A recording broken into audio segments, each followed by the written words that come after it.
Good morning and welcome to Our Issues Milwaukee. I'm your host, Andrea Williams. As you know, we have some very important elections coming up. The Wisconsin fall primary is Tuesday, August 11th, and the fall general election will be on Tuesday, November 3rd. My guests this morning, they're vying for a seat in the Wisconsin State Senate, the 6th Senate District that represents Milwaukee's north and northwest sides. State Senator LaTonya Johnson, she was elected in 2016 after incumbent Nakia Dodd decided to not seek re-election. She was previously elected to the State Assembly in 2012 and was re-elected in 2014. It is a privilege to have her here with us this morning. How are you, Senator Johnson? I'm fine, and thank you for having me. It's a pleasure, like I said, to have you here. And I wanted to first and foremost give the viewers a chance to know a little bit more about you. You are a graduate of Bayview High School. You earned a Bachelor of Science degree in Criminal Justice from Tennessee State University, and you are an Emerge Wisconsin graduate as well. Why was it important for you to go into the field of politics? It was really important for me to go into this field because prior to being elected, I was a child care provider, and I cared for some of the city's lowest income kids. I was also a union member. I helped to organize the first union in the state of Wisconsin for child care providers.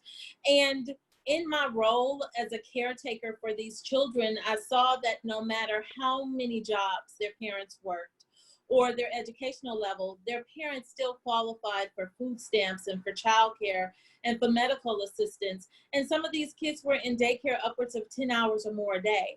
So I decided through the union that I wanted to do something about it.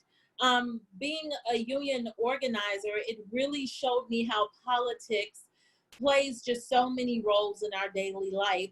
When Act 10 took away the bargaining rights for public sector workers, it crushed the union that I belong to, and it took away the majority of our pay. So I saw not only myself losing the union that I fought so hard to create, but I saw myself losing my livelihood and the ability to provide quality care for my kids. And so I decided that I was going to run. I had absolutely nothing to lose. I understand. And so it's important for us to take advantage of this time to find out some of the main issues that you are most concerned with as you seek re-election. Well, some of the main issues that I'm concerned about, of course, is racial justice.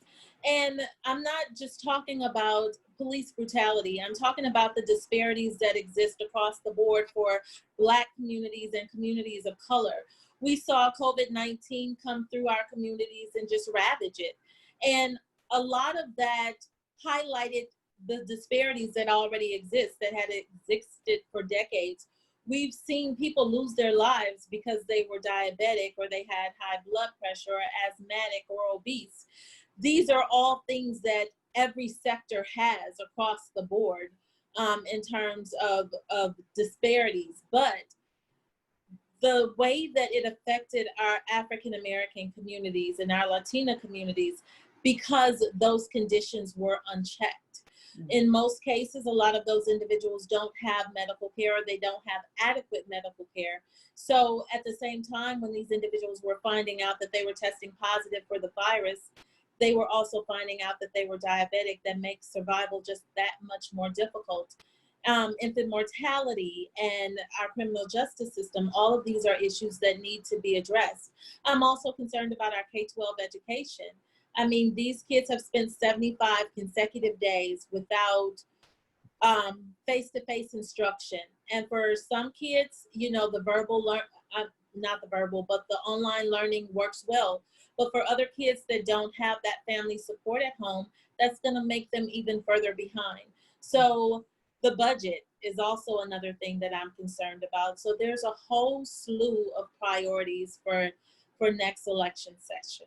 All right. And so since you mentioned COVID, needless to say, we are still right in the middle.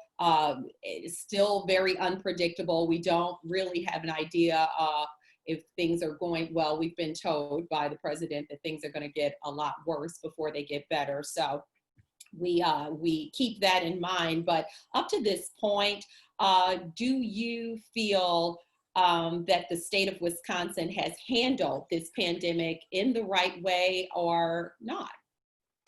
I don't feel that the state has done everything that it could do. It took us 2 months to come back to session, and we met virtually to decide to pass bills surrounding COVID-19.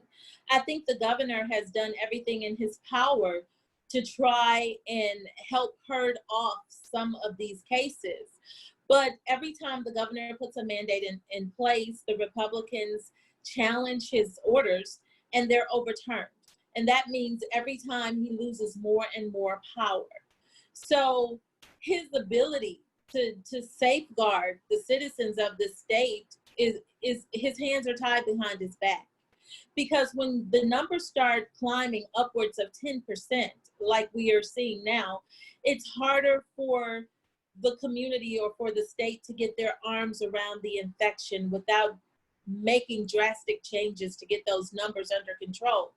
So whereas you won't see statewide mandates for masks, it's going to be left up to the local municipalities. And that means things are going to be piecemeal. Some municipalities are going to do it while others are not. And so that's a huge concern. It's a concern because until we can get these cases under control, our economy is in jeopardy, sending kids back to school is in jeopardy, life as a whole is in jeopardy. Because, you know, the one thing that we want to do is safeguard those people that are most vulnerable until we can find some type of vaccine. And the more and more people that are testing positive, the less and less likely that that's going to be our ability to do that without getting those individuals infected. Wow. So you have been going door to door, talking to your constituents. What have been some of the things that they seem to be most concerned about? Okay. Because of COVID-19, I've been going door to door, but I haven't been knocking. I only have conversations with people if they're outside or if they happen to come to the door, because right now I'm lit dropping 3,000, I'm going to 3,000 households. And if you knock and talk on every door, that's the ability for myself to get infected or possibly pass that infection on to other people. And we don't want to do that. But for the people that I have had the privilege of talking to, their concern is COVID-19. Their concern is the economy. A lot of those people aren't working or their neighbors aren't working. They're concerned with just the lack of leadership that they're seeing. And they're extremely concerned about the uprising and what that looks like for Milwaukee. So all of those things are a major concern for them. And of course, the educational piece is a concern for those individuals too. Yeah. So before we run out of time, it's important for me to give you the opportunity to talk about some of the things that you're most proud of as a legislator.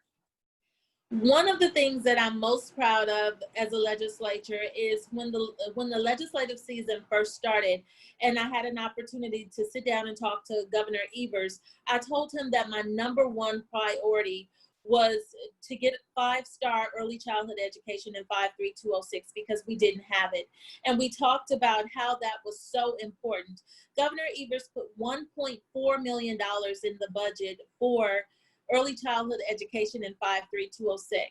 Now, where the Republicans basically looted everything the governor put in the budget, they left that one item. And that was because I went to the Republican co-chairs and said, look, this is my ask for 53206. We need this. So because of that, those children are going to get a more quality early childhood education. That's one. The second thing that I'm most proud of is the Green Alert bill. We have an amber alert for missing children, a silver alert for missing elderly people. We have a green alert now for missing veterans that are at risk due to their tours of duty or their disability. I created that bill for a family right here in Milwaukee for a veteran named Corey Adams.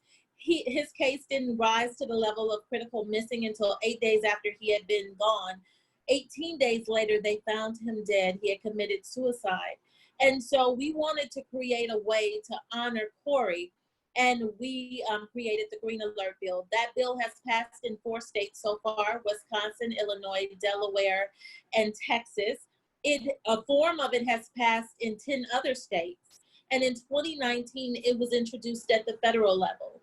And that was prior to COVID-19. I look forward to perhaps having the bill passed after COVID-19, but without a shadow of a doubt, that's the first of its kind in the nation. And that happened right here in Milwaukee.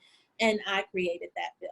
Yes, we've had Corey's family on the show more than a few times to talk about that. So glad that you had the opportunity to really take ownership and let people know that you had a lot to do with that. So State Senator LaTonya Johnson, it has been a pleasure talking to you. Thank you.